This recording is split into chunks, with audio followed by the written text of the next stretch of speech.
davlat rahbarlari o'sha el yurtni yaxshiligi foydasi uchun qancha ishlar, bu so'yintiradigan ishlarni shularni ketida doim duoda bo'lib turadiki, bundan ham yurtlar tinch, qo'shni davlatlar bir-birlari bilan ittifoq, shunaqangi bir chiroyli hayot bo'lishligini, bu ketida hammaga foyda bor.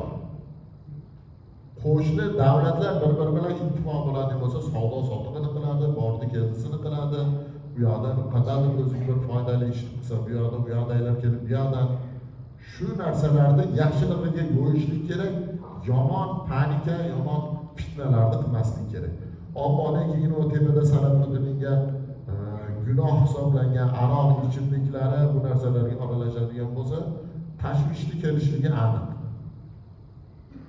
Odamlarning o'rtasida adovatni keltirib chiqaradigan narsalardan shu hisoblanganda, shuning uchun bunaqangi narsalarda nafaqat shariat bo'yicha haromligi-yu, bu odam jamiyat orasida ham, bu boshqa odamlarga ham bir zarar yetkazishligini inobatga olgan holatda bu narsadan ehtiyot bo'lish